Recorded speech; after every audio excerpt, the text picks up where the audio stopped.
Our world has dramatically changed since the spring of 2020. The COVID pandemic has caused devastating effects on people and the economy. Supply chains are broken, countless lives have been lost, and inequities of every kind have been exacerbated. This is where we get into the effects of COVID that will likely outlive many of us.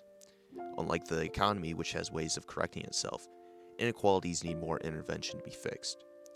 Where many of these inequalities meet each other is rural education. Today, we are going to investigate the state of education in rural areas of Kansas, post-COVID. In the spring of 2020, education in the United States came to a halt when students were told to stay home. Many school districts didn't know how they were going to operate in this new reality, especially rural districts. Rural districts have seen their share of inequalities long before the COVID pandemic. For example, technology and internet access have long been difficulties for these communities. So, when the districts sent their students home, many rural teachers did not have the ability to connect with their students digitally as more populated districts did. This means the students did not have as many resources to help them understand the content they were learning. And this is even more devastating when looked at in early childhood education. If a child cannot read by the time they end third grade, they are 4 times less likely to graduate. Literacy is an incredibly important building block for a child's ability to learn more complex topics. So looking at a child's literacy level can give an indication about how the rest of their educational experience is. The state of Kansas assesses its students every year through standardized testing to see how school districts perform from year to year. One of the assessments that they take is focused upon English and the language arts, or ELA. These assessments are scored from level 1 to level 4, with level 1 meaning a student shows a limited ability to understand and use the English language arts skills and knowledge needed for post-secondary readiness.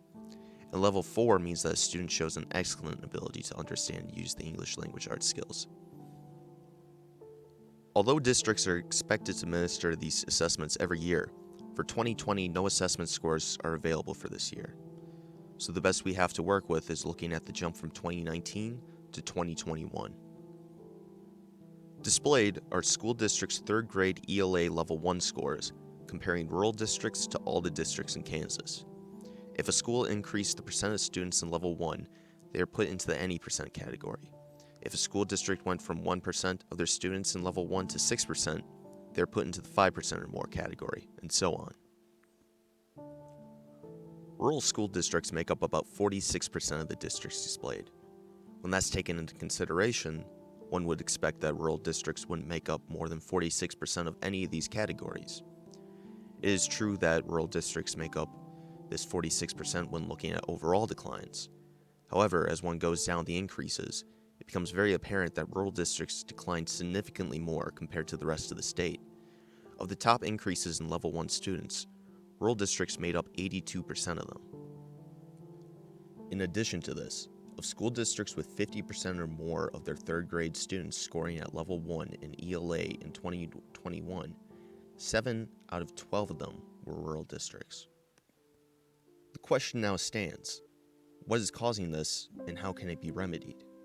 As previously stated, digital infrastructure is one big reason, with many areas unable to access affordable broadband internet. This heavily hinders the school's options for educational resources. In addition to this, transportation costs among rural students tend to be much higher due to the greater distances students must travel to get to school. And many of these disparities are compounded by the fact that rural schools are unable to scale things up. The lack of teachers available in low-density areas, the lack of access to curriculum due to high costs, and the lack of facilities all hinder a school's ability to improve for its students. This is the reality that rural schools face. Education gaps caused by long-standing obstacles, and now made worse by COVID, are setting these kids up down a difficult path.